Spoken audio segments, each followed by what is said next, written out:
하나님께서 오늘 아침 저희들에게 주시는 말씀은 우리 신약 성경 15면 우리 마태복음 10장 24절에서 33절까지의 말씀입니다.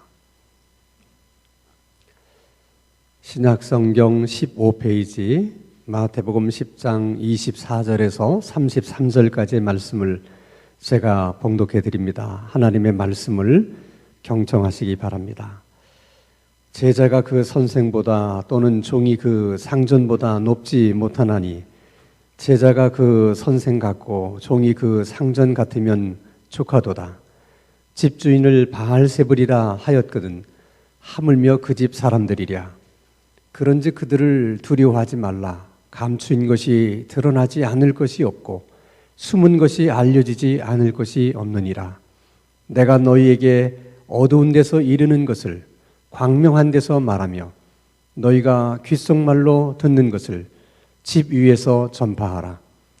몸은 죽여도 영혼은 능히 죽이지 못하는 자들을 두려워하지 말고 오직 몸과 영혼을 능히 지옥에 멸하실 수 있는 이를 두려워하라. 참새 2마리가 한 아사리온에 팔리지 않느냐. 그러나 너희 아버지께서 허락하지 아니하시면 그 하나도 땅에 떨어지지 아니하리라. 너희에게는 머리털까지 다 세신 바 되었나니 두려워하지 말라. 너희는 많은 참새보다 귀하니라. 누구든지 사람 앞에서 나를 시인하면 나도 하늘에 계신 내 아버지 앞에서 그를 시인할 것이요. 누구든지 사람 앞에서 나를 부인하면 나도 하늘에 계신 내 아버지 앞에서 그를 부인하리라. 아멘. 인간의 내면에는 우리가 원치 않지만은 부정적인 감정들이 많이 있습니다. 예를 들면 거절감이라든지 또는 분노라든지 두려움, 또 열등감, 죄책감, 이런 부정적인 감정들이 있죠. 그 중에서도 두려운 감정은 우리의 삶에서 가장 우리가 흔하게 느끼게 되고 또 경험하게 되는 감정 중에 하나입니다. 왜 인간의 내면에는 이런 두려운 감정이 있는 것일까? 창세기 3장에 보면 아담이 선악과를 따먹은 직후에 하나님께서 아담을 부르시는 장면이 나옵니다.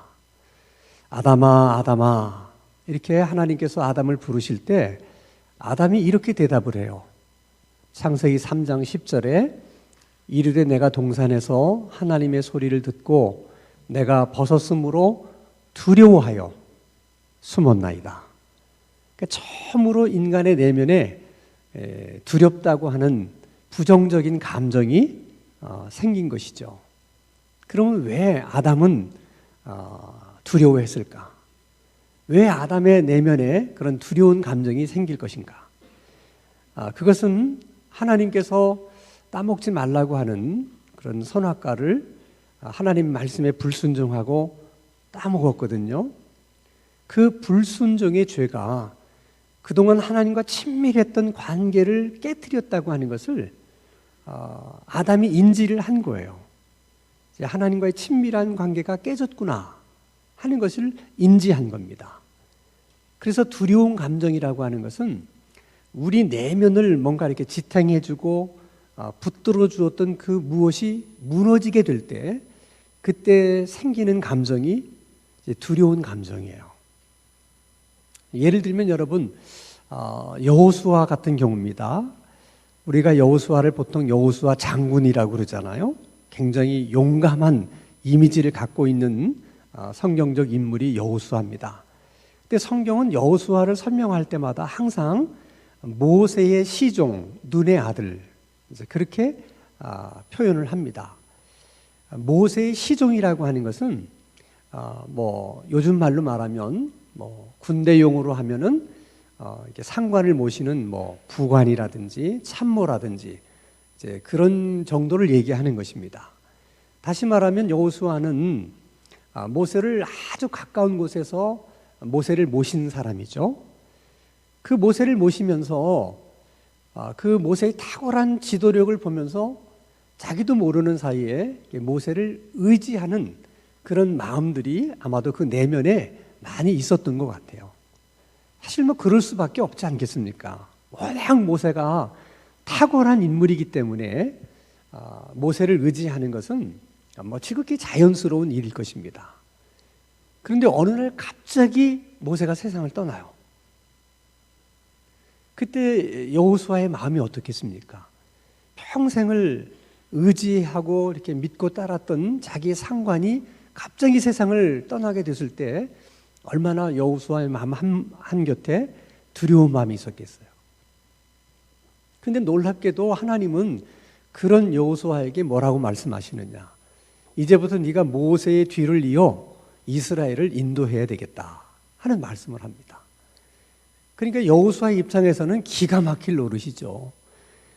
모세가 세상을 떠난 일로도 지금 두려워서 어쩔 줄을 모르겠는데 자기 보고 모세를 대신해서 그 일을 하라고 지금 하나님 말씀하시잖아요.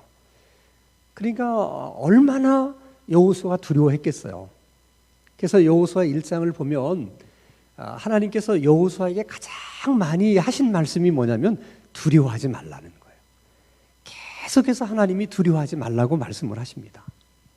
자, 그런 여호수아가 이제 지도력을 시험받게 되는 중요한 사건에 직면하게 됩니다. 그것이 여리고성을 함락시키는 문제예요. 자, 당시 여리고성은 정말 난공불락의 요새처럼 여기지던 성읍입니다. 아무도 여리고성은 무너뜨릴 수 없다. 이렇게 사람들이 그렇게 생각하고 있었는데 이스라엘은 그것을 넘어뜨려야만 가나안으로 진입할 수 있거든요. 그런데 그 책임을 지금 여호수아가 맡게 된 것입니다. 그래도 감사한 것은 하나님이 그 여호수아를 도와서 너무 쉽게 여리고성을 점령하도록 하나님이 이제 은혜를 베풀어 주십니다. 자, 여리고성이 함락됐을 때 백성들뿐만 아니라 여호수아 자신이 얼마나 좋아했겠습니까? 아마 그때만큼은 자신감이 펄펄 넘쳤을 거예요. 그러나 두려운 감정이라고 하는 것은 그렇게 쉽게 사라지는 감정이 아닙니다. 자, 여리고성을 그렇게 함락을 하고 자신만만했을 때 바로 옆에 있는 또 아이성을 이제 점령할 차례가 됩니다. 백성들이 말합니다. 아이성은 여리고성에 비하면 말 그대로 아이 같은 아주 작고 허술한 성읍이기 때문에 우리가 전체가 다 몰려가서 그 성을 점령할 필요가 없을 것 같습니다. 정예병 한 3,000명만 보내도 충분히 그 성을 점령할 수 있을 것 같으니 3,000명만 보냅시다. 여호수아도 보니까 충분할 것 같거든요. 그래서 3,000명을 보냅니다. 전투가 벌어졌어요. 36명의 전사자를 내고 아이성을 점령하는데 실패하게 됩니다. 자, 여러분 3,000명이 나가서 전투를 벌이다가 36명의 전사자를 냈다. 얼마든지 있을 수 있는 일이고 또 예상되는 일이에요. 어떻게 전쟁 중에 저쪽 편은 사상자가 많은데 우리 편은 한 사람도 없기를 바라겠습니까? 3,000명이 나가 싸웠다면 36명 정도 죽을 수 있는 거예요. 그런데 그 일로 백성들이 엄청 두려워합니다. 성경은 백성들이 너무 두려워서 그 마음이 물처럼 녹아내렸다. 그렇게 표현을 해요. 중요한 것은 백성들은 그렇다 치더라도 하나님의 종인 여호수아는 그 태도나 자세에 있어서 어떠했었어야 되는가 하는 것이죠. 성경은 아주 그 진솔하게 당시 그 여호수아의 태도나 그 마음을 이렇게 설명하고 있습니다. 자, 여호수아서 7장 6절에 7절인데 여호수아가 옷을 찢고 이스라엘 장로들 함께 여호와의 궤 앞에서 땅에 엎드려 머리에 티끌을 뒤집어 쓰고 저물도록 있다가 이르되 슬프도소이다 주 여호와여 어찌하여 이 백성을 인도하여 요단을 건너게 하시고 우리를 아모리 사람의 손에 넘겨 멸망시키려 하셨나이까. 우리가 요단 저쪽을 만족하게 여겨 거주하였더라면 좋을 뻔하였나이다. 하루 종일 하나님 법궤에 꿇어 앉아서 티끌을 뒤집어 쓰면서 슬퍼하고 또 하나님 원망하면서 그렇게 보냈다는 것이죠. 얼마나 두려웠으면 그랬겠냐는 거예요. 그럼 우리가 여호수아를 여호수아 장군이라고 이렇게 우리가 호칭을 하는 그런 여호수아가 그렇게 두려워하는 마음을 갖고 살았다면 오늘 우리들도 별반 다르지 않다는 거예요. 최근에 들어서 우리들뿐만 아니라 많은 사람들이 내면의 두려움을 갖고 있다는 것이 우리 눈에 보이잖아요. 자, 코로나19가 계속되면서 이거 언제까지 계속될 거야? 코로나19 때문에 경제가 지금 무너지고 있다고 하는데 내가 다니는 직장은 괜찮을까? 또 내가 하는 사업은 계속할 수 있는 걸까? 우리 가정의 경제는 앞으로 어떻게 될 건가? 다 두려워하잖아요. 또 이 코로나19가 전염이 되는데 1차 확진자로부터만 전염이 되는 게 아니라 증상이 없는 2차, 3차, 4차, 5차 사람을 통해서도 전염이 된다고 하니 이거 아무도 장담할 수가 없는 거예요. 나도 언젠가 혹시라도 전염될 수 있는 것이 아닌가. 이런 두려움들이 우리 안에 있어요. 또 이렇게 어려울 때 나라라도 뭔가 정부라도 좀 이렇게 신뢰가 가도록 모든 걸 좀 잘하면 좀 안심이 될 텐데 또 이게 나라와 정부에서 지금 하는 일들을 보면 믿음이 가지 않는 일들이 또 너무 많다 보니까 이게 정말 이렇게 어려울 때 우리나라 정말 괜찮은 걸까? 우리나라가 이렇게 가도 정말 문제가 없는 걸까? 이런 두려움들이 우리 가운데 있는 것이죠. 우리가 평생을 살아가면서 이 두려움을 떨쳐버린다는 것은 생각처럼 쉬운 게 아니에요. 근데 문제는 지금 우리가 생각하는 이런 두려움은 우리만 가지는 두려움이 아니고 교회를 다니지 않는 사람들, 또 세상 사람들도 다 가지고 있는 두려움이에요. 근데 오늘 본문에서 예수님은 뭐라고 말씀하시냐면 그런 두려움 말고 너희들이 하나님을 믿는다고 하는 그 한 가지 이유 때문에 너희들이 두려워하게 될 일이 있다. 또 너희들이 복음을 증거해야 되는 그 사명, 그 책임감 때문에 너희들이 두려워해야 될 그런 일들을 만나게 될 것이다. 그것을 오늘 설명해 주고 계세요. 그래서 먼저 우리 마태복음 10장 24절 말씀을 보니까 제자가 그 선생보다 또는 종이 그 상전보다 높지 못하다. 이 말씀대로만 하면 제자는 선생을 넘어설 수가 없고 종은 상전을 넘어설 수 없다. 이렇게 이제 주님이 말씀하는 것 같아요. 자, 그러면 여러분, 제자가 선생을 넘어설 수 없고 종이 상전을 넘어설 수 없다면 그런 사회에 무슨 발전이 있겠어요? 제자가 선생님을 넘어서는 그런 유능한 제자들이 많이 나와야지 그 사회가 발전도 있고 진보도 있지 않겠습니까? 근데 주님은 무슨 뜻으로 저렇게 말씀하시는 것일까? 25절에 보면 또 이렇게 말씀을 하세요. 제자가 그 선생과 같고 종이 그 상전과 같으면 그냥 족하다. 집주인을 바알세불이라 하였거든 하물며 그 집 사람들이랴. 이 문장이 둘로 나누어져요. 자, 제자가 그 선생 같고 종이 그 상전 같으면 족하도다 하는 게 이제 하나의 문장이고, 집주인을 바알세불이라 하였거든 하물며 그 집 사람들이냐, 이건 또 다른 문장이에요. 자, 제자가 그 선생만 같아도 족하다. 이 말씀은 어떤 학문적인 수준이라든지 그 실력을 말하는 게 아니에요. 그래서 실력이 제자가 선생만 하면 충분하다, 그런 뜻으로 말씀하는 게 아니라 24절과 25절을 다 연결해서 생각해 보면 지금 예수님은 고난에 대한 말씀을 하는 거예요. 핍박에 대한 말씀을 하는 거예요. 다시 말하면 선생을 핍박한 이 세상이 제자들이라고 가만두겠느냐. 그러니까 나를 핍박한 세상이라면 너희들을 핍박하는 건 당연하다는 거예요. 그러나 너희들이 핍박을 받게 되기는 하겠지만은 선생님만큼, 예수님만큼 받았던 그런 핍박은 받지 않게 될 거라는 거예요. 혹시 너희들이 주님만큼의 핍박을 받으면 그걸로 충분하다, 그걸로 족하다.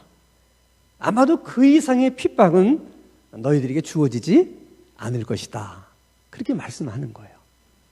그러면서 집주인이 바알세불이다. 여기서 집주인이 바알세불이라고 하는 것은, 바알세불은 귀신의 왕초를 가리키는 거거든요. 마귀를 가리키는 거예요. 그러니까 집주인인 바알세불도 별게 아닌데 그 집 사람들이야 뭐 큰 문제가 될 게 있냐, 뭐 두려워할 게 있느냐. 그러니까 두려워하지 말라 하는 것이죠. 그 얘기인즉은 너희들을 핍박하고 너희들을 이렇게 힘들게 만드는 그 장본인이 누구냐면은 바로 어두움의 세력 바알세불이라는 거야. 그 집 사람들이고 또 그 집 사람들을 추종하는 이 세상 사람들이라는 거예요. 그러나 그 바알세불도 별게 아니다.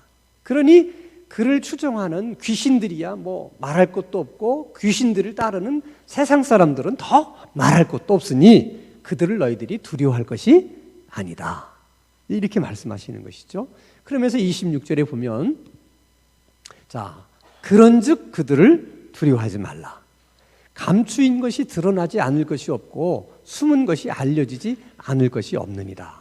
이 말씀은 세상 사람들이 너희들을 핍박하고 너희들을 굉장히 괴롭힌 그 모든 일들도 언젠가는 다 밝혀지고 드러나게 될 거라는 거예요.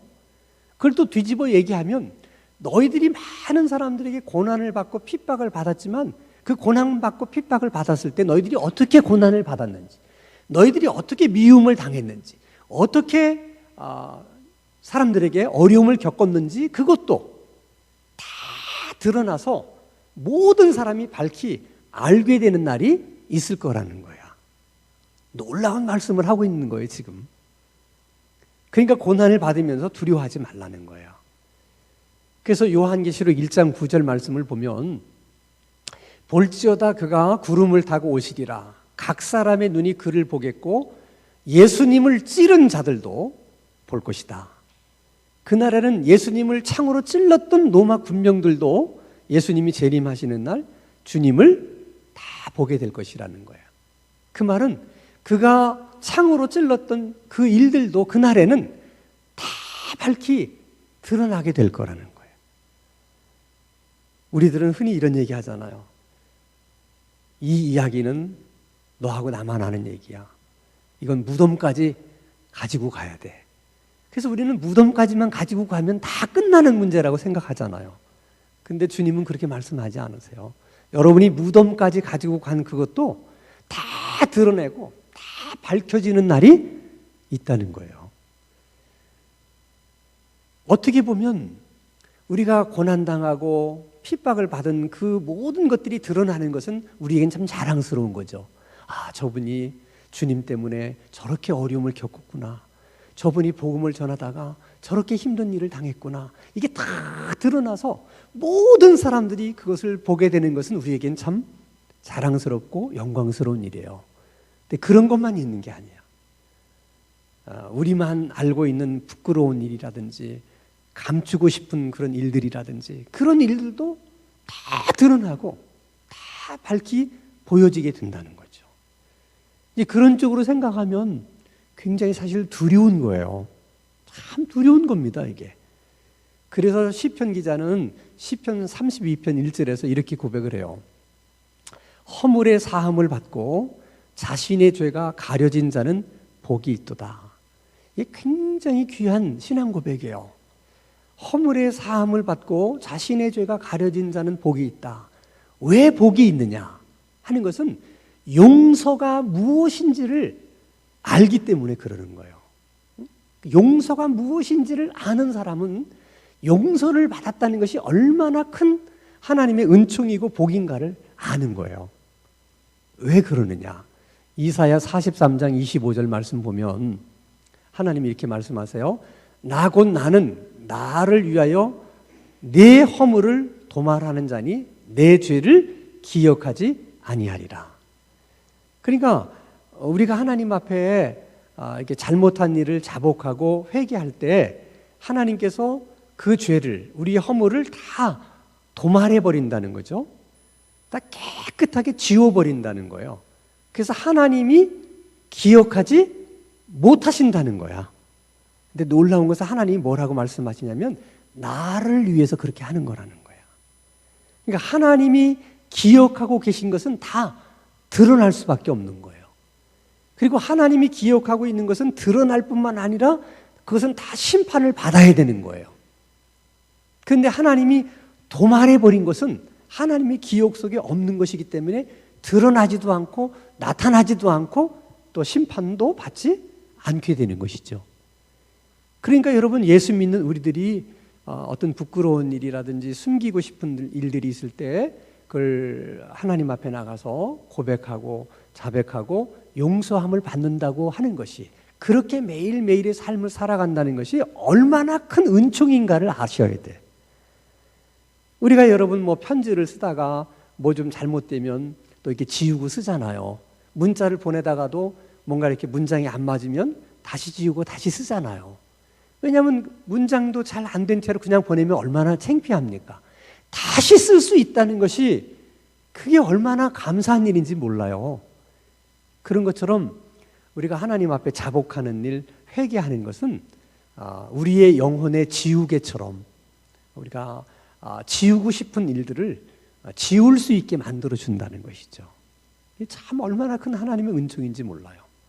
자, 어쨌든 여러분, 우리가 복음을 위해서 고난을 받고 또 믿음 때문에 어려움 당하는 그 모든 일들은 다 드러나고 다 밝혀지는 것처럼 복음도 마찬가지라는 거예요. 복음이 갖고 있는 그 하나님의 지혜라든지 그 능력이라든지 복음 속에 담긴 하나님의 마음도 다 드러나야 된다는 거예요. 그것이 복음이 갖고 있는 성질이야. 복음은 이게 갇혀 있거나 감추어질 수 있는 것이 아니라는 거예요. 복음은 반드시 드러나게 돼 있어요. 그런데 그 일을 우리들을 통해서 그렇게 주님이 하시겠다는 거예요. 자, 그래서 26절 말씀을 보면,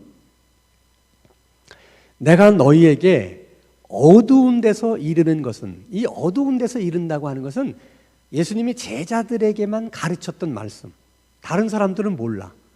그래서 예수님이 제자들을 놓고 하나님의 나라가는 이렇다, 뭐 이렇게 비유의 말씀을 해석해 주셨던 그런 모든 것들을 가리키는 거죠. 자, 그런 것들을 이제는 광명한 데서 모든 사람들이 들을 수 있도록 너희들이 가서 어떻게 해야 된다? 전파해야 된다는 거예요. 근데 그 과정 속에 핍박이 있고 고난이 있다는 것을 주님이 아셨기 때문에 이 말씀을 하시면서 또 제자들을 위로하세요. 너희들이 이 복음을 증거하고 또 전하게 될 때 너희들이 어려움을 겪고 또 핍박을 받게 될 것이다. 그렇지만은 두려워하지 마라. 또 두려워하지 말라 하고 위로하세요. 자, 그 이유를 두 가지로 또 설명을 합니다. 28절, 몸은 죽여도 영혼은 능히 죽이지 못하는 자들을 두려워하지 말고 오직 몸과 영혼을 능히 지옥에 멸하실 수 있는 이를 두려워하라. 너희들은 누구를 두려워해야 될 것인지를 선택하며 살아야 된다는 거예요. 몸은 죽이지만 영혼은 죽일 수 없는 사람을 두려워할 것이냐, 몸도 죽이고 영혼도 함께 지옥에서 죽여버릴 하나님을 두려워할 것이냐, 잘 생각해 보라는 거지.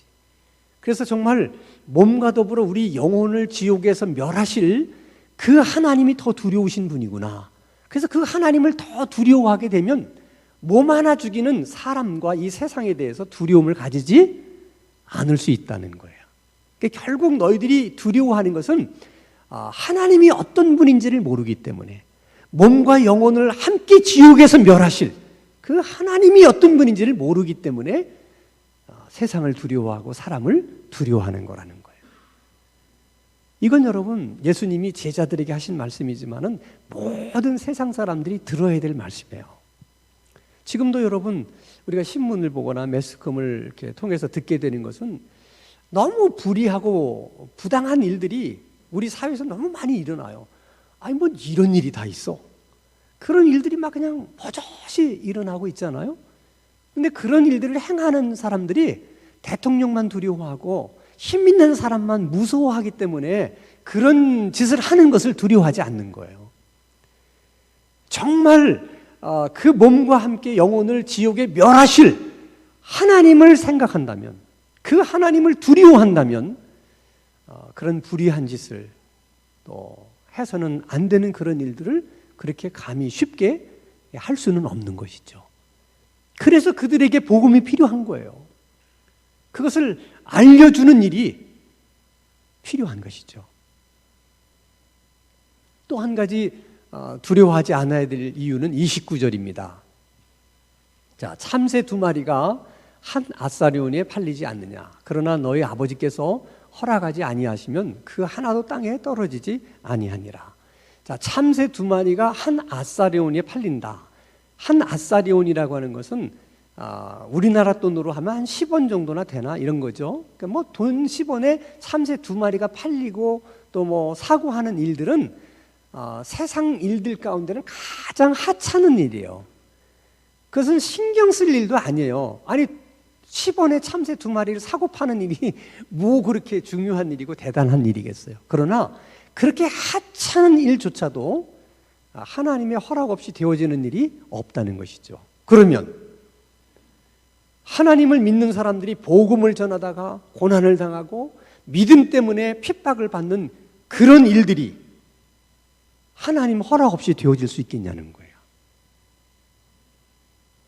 모든 것이 다 하나님의 손 안에 있다. 이것을 잊어서는 안 된다는 거예요. 그러면서 30절, 31절에는 이렇게 말씀하세요. 자, 너희에게는 머리털까지 다 세신 바가 되었다. 그 말은 너희들에게서 일어나는 일들 가운데 하나님이 모르시는 일이 아무것도 없다는 거야. 너희들의 머리털 하나까지도 다 아시는 하나님이 너희 삶 가운데 일어나는 일들 모르는 일이 어디 있겠냐는 거야. 하물며 너희들이 믿음 때문에 고난을 겪고 복음 전하는 일 때문에 핍박을 받는 그 일들을 하나님이 어떻게 모르실 수가 있겠냐는 거야. 그것을 아는 일이 중요하다는 것이죠. 그러면서 마지막에 이렇게 얘기해요. 너희는 많은 참새보다 귀하다. 참새 2마리가 팔리는 것도 하나님 허락 없이 되는 일이 아닌데 너희들이 복음을 위해서 고난받는 일이야 말할 것도 있겠느냐. 너희들은 참새보다 귀하다. 얼마나 귀한 말씀인지 몰라요. 너희들은 참새보다 귀하다. 이런 하나님을 우리가 알고 기억하는 일이 우리들의 신앙생활에 있어서 매우 중요한 일입니다. 자, 1500년경에 일본은 조선보다 훨씬 빠르게 서양 문물을 받아들여서 조선보다 훨씬 더 발전을 하죠. 서양 문물을 처음 받아들였을 때 주로 이 포르투갈 사람들의 이제 그 영향을 많이 받아요. 이게 포르투갈 사람들이 이제 새로운 문명을 일본에게 전해주면서 신부님들까지도 같이 따라와서 일본인들에게 전도를 했어요. 근데 그 선교의 효과가 굉장했습니다. 그래서 1570년에 천주교 신자가 한 3만 명 정도 되는 것으로 추측이 됐는데 17년 후에 그러니까 1587년에 3만이던 신자들이 20만으로 늘어나요. 7년 만에 17년 만에 7배가 증가한 겁니다. 굉장한 거예요, 여러분. 그래서 일본 정부가 갑자기 천주교 신자 수가 급속하게 증가되는 것을 보고 두려운 마음을 가져요. 그래서 그동안 천주교에 대해서 우호적이던 정책을 버리고 천주교를 믿어서는 안 된다 하는 그 많은 정책으로 바뀝니다. 이때부터 천주교 신자들이 대대적인 박해를 받게 돼요. 그러니까 이 시절을 배경으로 해서 엔도 슈샤쿠라고 하는 분이 침묵이라고 하는 소설을 썼는데 이게 아주 베스트셀러가 됐어요. 너무나 많은 사람들에게 읽혀졌고 또 인기 있는 소설이 되다 보니까 이 내용이 영화로도 만들어졌어요. 그 내용은 이런 거예요. 포르투갈의 신부님이 일본에 선교하러 들어가셨는데 배교를 했다 하는 얘기가 이 본국 정부로 들어오게 된 거예요. 그러자 난리가 났습니다. 그때 이제 신부님들 중에 그럴 리가 없다. 그 신부님은 우리가 그렇게 존경했던 우리 스승 같은 분인데 그 그런 분이 배교했다고 하는 것은 있을 수가 없는 일이다. 우리 눈으로 확인해 보기 전까지는 우리는 인정할 수 없다. 그래서 제자 2명이 일본으로 밀항을 해요. 확인하기 위해서. 이게 마침 몰래 예수를 믿던 천주교 신자를 만나서 도움을 받아요. 한낮에는 헛강 같은 데서 조용히 있다가 밤이면 천주교 신자들이 모인 곳에 가서 뭐 고해 성사도 받고 뭐 또 성례전도 베풀고 또 교리도 가르치고 뭐 말씀도 가르치고 그렇게 한동안 보냈는데 이게 소문이 났어요. 그래서 정부가 이제 그 천주교 신부를 잡기 위해서 이제 단속을 하기 시작합니다. 그래서 어쩔 수 없이 밀고자 의해서 결국은 체포를 당해요. 중요한 것은 이 신부들이 보는 앞에서 이제 예수 믿는 사람이라고 의심되는 사람들을 이제 잡아와서는 그 보는 앞에서 이제 막 핍박을 하고 막 고문을 하는 거예요. 가장 이제 어려운 고문 중에 하나가 예수님의 초상화를 동판으로 이렇게 만든 그런 그 예수님의 초상화를 땅바닥에 놓고 니네들이 정말 예수를 믿지 않는 사람이라면 이를 밟고 지나가라 이렇게 얘기를 합니다. 그러니까 많이들 막 주저하고 갈등하고 막 어쩔 줄 모르는 거죠. 어떻게 주님의 얼굴을 밟을 수가 있느냐? 빨리 지나가라. 이제 주저거리거나 뭐 주저하면서 지나가지 못하면 이제 이쪽으로 분류하는 거죠. 너는 예수쟁이다. 근데 어떤 사람은 또 밟고 지나가요. 배교하는 사람도 있는 거예요. 어떤 사람은 많이 갈등을 하다가 밟고 지나갔는데 그 밟는 순간에 주님 앞에 너무 죄송한 거야. 그러니까 막 그 얼굴 표정에서 그 죄송한 그 마음이 역력하게 이렇게 드러났어요. 그걸 또 한 일본 관리가 보고 눈치를 채고 너 일로 와. 내가 보니까 너는 지금 밟고 지나가긴 했지만은 내가 보니까 너는 천주교 신자인 게 분명해. 그 밟는 순간 네 눈동자와 얼굴이 흔들렸어. 그러면서 그럼 다시 한번 네가 진짜 천주교 신자가 아니라면 예수님의 화상에 침을 뱉고 마리아를 향해서 창렬하고 크게 한번 외쳐봐라. 그래서 배교하려고 그러다가 실패한 사람도 또 있어요. 자, 끝까지 그것을 밟지 않은 사람들은 이제 고통을 줍니다. 일본은 온천이 많잖아요. 산에 뭐 이게 달걀을 집어넣으면 달걀이 금방 익을 만큼 뜨거운 온천들이 많아요. 근데 그들을 그런 그 온천이 나오는 산으로 끌고 가서 그 온천물을 이렇게 떠가지고 막 머리 위에 붓는 거예요, 이렇게. 그러니까 여러분 어떻겠어요? 그러다가 나중에 그냥 온천에다가 밀어 넣어서 죽입니다. 또 바닷가에다가 십자가 틀을 만들고 그걸 묶어놔요. 그러면 이제 바닷물이 밀물이 되면 막 들어오잖아요. 딱 여기까지 차요, 물이. 그러니까 이 물이 여기 코까지 차면 얼마나 답답하겠어요. 그러니까 막 코를 막 위다 내밀고 막 숨을 쓰기 위해서 막 파도가 치는 거는 막 사투를 벌이는 겁니다. 그러다 이제 밀물 시간이 끝나서 물이 쫙 빠져나갔다가 다시 밀물이 들어오면 밀물이 들어올 때부터 막 두려운 거예요. 그렇게 3, 4일 매달렸다가 하나씩 죽어가는 거예요. 또 큰 구덩이를 파고 사람을 거꾸로 매달아서 그 구덩이 속에 집어넣어요. 그렇게 고문하는 거예요. 그러면서 신부를 보고 뭐라고 얘기하냐면 저 사람들이 죽고 사는 건 너에게 달린 거다. 네가 그냥 그 예수님의 성화를 밟고 지나가면 이 많은 천주교 신자들도 부담 없이 밟고 지나갈 거다. 그럼 저들을 다 살릴 수 있다. 저들이 죽는 것은 전적으로 네 책임이다. 그래서 막 그 신부를 압박하는 거예요. 그러니까 신부가 그런 광경을 보면 너무 마음이 아프니까 막 하나님에게 절규하듯 부르짖어요. 근데 하나님은 아무 대답이 없으신 거예요. 그래서 책 제목이 침묵이에요. 그러면서 막 그 하나님께서 아무 말씀도 하지 않는 것에 대해서 막 자신이 버림받은 것 같은 느낌, 또 하나님에 대한 원망, 뭐 어쩔 줄을 몰라 합니다. 그러면서 정말 내가 내 믿음을 끝까지 고수할 것이냐, 아니면 저들을 살려낼 것이냐, 그 사이에서 막 갈등해요. 대개 스토리가 그런 얘기인데 제가 그 책을 읽으면서 두 가지가 마음속에 와닿았어요. 하나는 이 세상이 얼마나 믿는 사람들의 그 믿음을 꺾으려고 얼마나 집요하게 공격을 하는가. 그리고 자기들의 뜻을 따르도록 만들기 위해서 수단 방법을 가리지 않으면서 그걸 강요하는 이 세상의 그 악한 모습을 그 소설에서 내가 읽게 됐어요. 또 하나는 이 주인공이죠.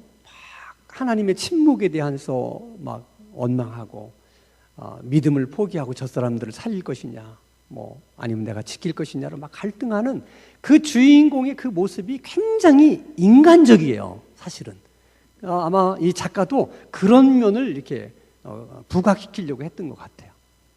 근데 그 소설을 쓰신 분이 모르는 게 하나 있었어요. 하나님이 침묵하신 게 아니에요. 하나님이 그 사실을 모르셨기 때문에 또 능력이 없으셔서 그 신부의 기도에 절규에 답변하지 않은 게 아니에요.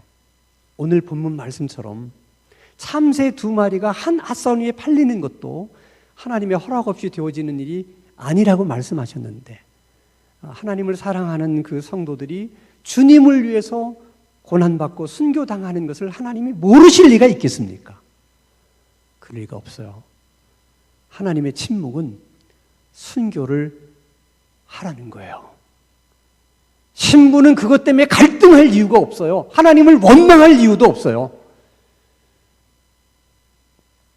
차라리 많은 성도들을 보면서 천국에서 만납시다. 그러니까 자기가 먼저 자원해서 순교의 자리로 걸어 들어가야 되는 것이죠. 보세요, 여러분. 일본 정부가 이렇게 천주교 신자들을 핍박했다는 것은 어느 날 이들을 버리기로 결심하고 이들을 버린 거예요. 여러분, 세상이 아무리 하나님을 믿는 사람들을 잘해주는 것 같지만은 같이 갈 수가 없어요. 그러니까 어느 날 세상은 버리기로 결심하고 우리를 버리게 됩니다. 그것은 여러분 지금도 이슬람권인 인도네시아라든지 그런 데서는 많이 우리가 보게 되는 현상이고요. 우리들도 벌써 일제 36년 치하에서 또 6.25 사변이 일어났을 때 우리가 다 경험한 거예요. 지금은 우리가 비록 좀 자유롭게 신앙생활을 하고 있지만은 이 세상이 언제 우리를 버릴 거라고 이제 작심을 하고 우리를 버리게 될지 몰라요. 그러나 여러분, 그렇게 된다 하더라도 주님이 뭐라고 말씀하시냐면 두려워하지 말라는 거예요. 세상 사람들이 착각하고 사는 게 하나 있어요. 그건 세상 사람들뿐만 아니라 우리들도 마찬가지예요. 그것은 죽음이라고 하는 것이 나에게 있어서만큼은 멀리 있는 거라고 생각해요. 그렇지 않아요. 그래서 시편 기자가 시편 90편 12절에 이렇게 말씀하세요. 우리에게 우리 날 계수함을 가르치사 지혜로운 마음을 얻게 하소서. 이 말씀의 의미는 이런 거예요. 우리가 이제 슈퍼에 가서 이제 우유를 사거나 또는 두부를 사거나 어떤 그런 식료품을 사게 되면 반드시 거기에 유통기한이라는 게 적혀 있어요. 이걸 언제까지 먹어라, 언제까지 사용할 수 있다. 그 유통기한은 그것을 만든 사람이 적는 거예요. 그 만든 사람만이 알아요. 언제까지 우유를 마실 수 있는 것인지. 그런 것처럼 모든 인생들 가운데도 다 유통기한이 있어요. 지금 시편 기자가 나를 계수할 수 있는 지혜를 달라는 것은 나의 유통기간이 얼마나 남았는지를 깨달을 수 있는 지혜를 달라는 거예요. 그게 여러분 굉장히 중요한 거예요. 내 유통기간이 한두 달밖에 남지 않았다는 것을 알면서 배교할 수 있습니까? 내 유통기간이 일주일 아닌 열흘밖에 남지 않았다는 걸 알면서 이 세상에 아부하고 이 세상에 구애할 수 있어요? 그것처럼 어리석고 슬픈 일이 없는 거예요. 그래서 주님이 우리들에게 두려워하지 마라. 너희들이 핍박을 받는다고 해서 얼마나 받겠느냐. 내가 받은 이상의 핍박은 너희들에게 없을 것이다. 그리고 너희들이 어떤 어려움을 겪든지 다 하나님의 허락하에 이루어진 일들이고 주님이 다 알고 계시는 일들이다. 너희들은 참새보다 귀하다. 주님 그렇게 말씀하세요. 그렇게 말씀하시는 하나님 앞에서 우리도 변함없는 믿음으로 하나님만 바라보고 하나님만 신뢰하고 하나님만 계속해서 따라갈 수 있는 그런 충성스러운 우리들의 신앙생활이 될 수 있기를 주님의 이름으로 축원합니다. 거룩하신 아버지 하나님, 하나님을 신뢰하는 변함없는 믿음과 미움이 아닌 사랑의 마음으로 우리 안에 있는 모든 두려움을 몰아내게 하여 주옵소서. 두려운 감정으로부터 자유할 수 있게 해주시고 자유함이 있는 저희들의 신앙생활 되게 하여 주시옵소서. 예수님의 이름으로 기도하옵나이다. 아멘.